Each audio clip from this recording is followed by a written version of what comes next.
RCF.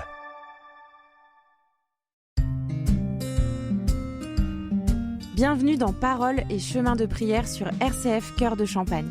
Avec Marie-France Gabriel, partageons un moment pour nous ressourcer spirituellement. Bonjour les amis, je suis heureuse de vous retrouver autour du livre du Père Stan Rougier, Au commencement était l'amour, paru aux éditions Presse de la Renaissance. Nous sommes toujours dans la première partie, Dieu et tendresse, et nous poursuivons la lecture du chapitre intitulé La préhistoire de ma foi, qui est une relecture de vie du Père Stan Rougier. Un temps de réflexion avec Marie-France Gabriel. Paroles et chemins de prière sur RCF Cœur de Champagne. Le premier livre qui me fut offert pour mes 5 ans par ma grand-mère se nommait « Jésus et moi ». Il y avait surtout des images. Sur la couverture, Jésus en tunique blanche avec une cape rouge tient sur ses genoux un enfant de mon âge. Puis, il y eut ma première communion. La crypte de la basilique Notre-Dame-du-Port à Clermont-Ferrand était un lieu magique. J'y retourne souvent pour me souvenir de cette première rencontre. Je suis plus que le roi, puisque la reine même, disait Ruy-Blas. Qui étais-je donc pour que Dieu me rendît visite ? Ce fragile morceau de pain par lequel l'infini venait à moi n'avait rien de terrifiant. Ce visage de Dieu était celui de l'humilité.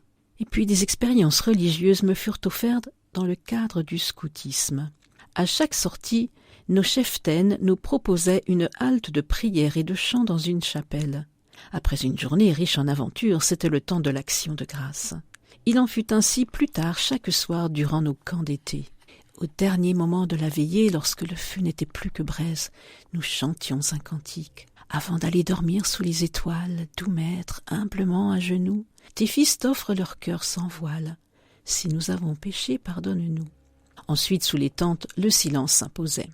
Et durant la nuit du jeudi saint au vendredi saint, qui donc avait eu la bonne idée de nous faire veiller la nuit à tour de rôle pendant 1 heure devant le tabernacle ? Heureux ceux auxquels fut offerte cette expérience de silence et de méditation. Ils ne l'oublieront jamais. En ce temps-là, je rendais une visite régulière à 2 prêtres. Ces hommes n'étaient pas des adultes comme les autres. Ils n'étaient pas des profs. Les professeurs ne s'intéressaient qu'à leur matière à enseigner. Eux, ils s'intéressaient d'abord à nous.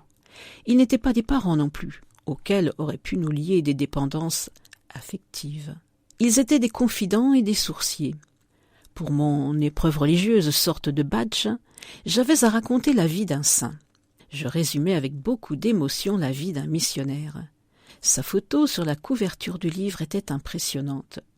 Il avait contracté la lèpre en s'approchant trop de ses paroissiens lépreux d'une île du Pacifique. J'étais alité pour 1 mois avec une scarlatine féroce. N'était-il pas inévitable que je m'identifie au lépreux du père Damien de Veuster ? L'idée d'être missionnaire m'obséda. Je fis tant et si bien pour la chasser que je délaissai quelque temps tout ceci religieux. Mais Dieu ne nous lâche pas comme ça. Si nous le chassons par la porte, il risque bien de revenir par la fenêtre ou par un soupirail. Suivirent 2 années de philosophie, qui déclenchèrent en moi une avidité de connaissance et un questionnement permanent. Le cancre que j'étais nageait dans la philosophie comme un poisson dans l'océan. Les seuls penseurs qui me furent présentés avec quelque ferveur furent des athées.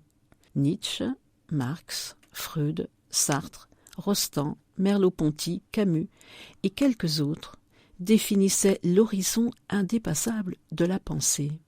À les lire, j'éprouvais une sorte de vertige. Personne n'avait cherché le sens de la vie autant que mes auteurs préférés. Leur verdict concernant la religion était accablant. J'avais fini par épouser leur vision du monde. Je ne réalisais pas que leur rejet ne s'adressait qu'à une caricature.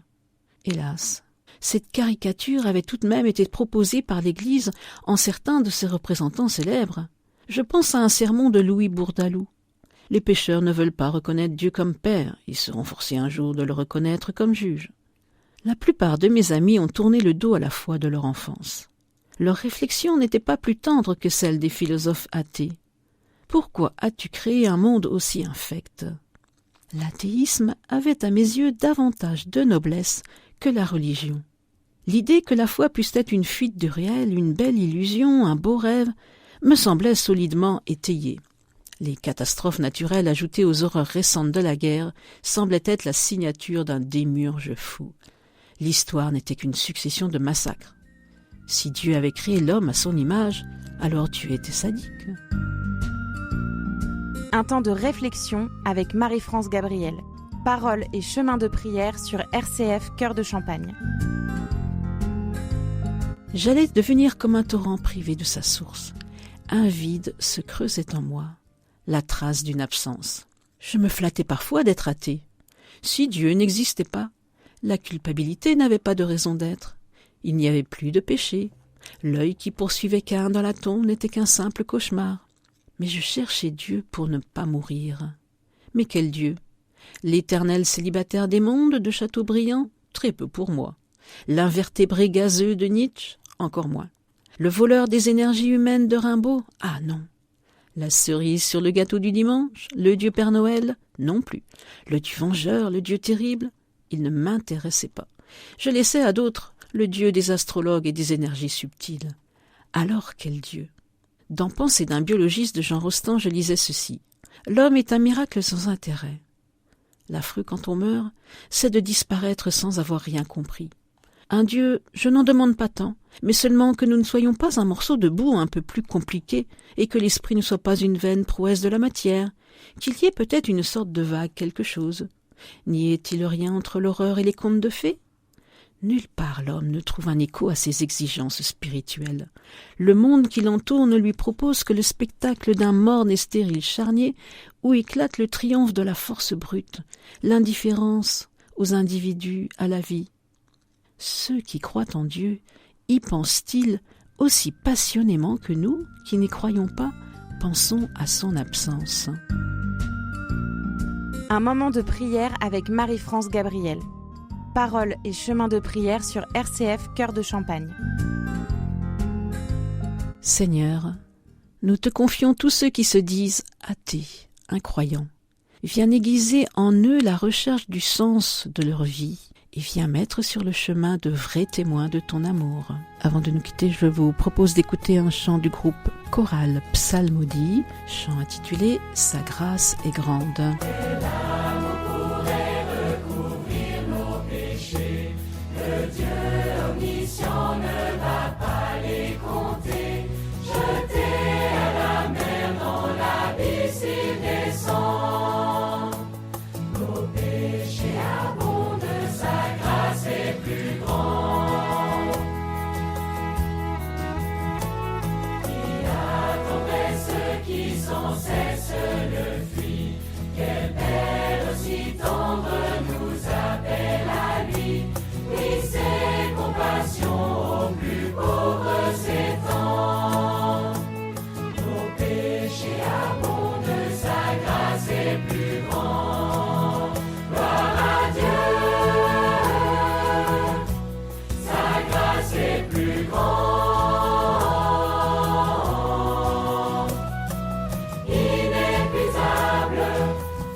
Au revoir les amis, à la semaine prochaine.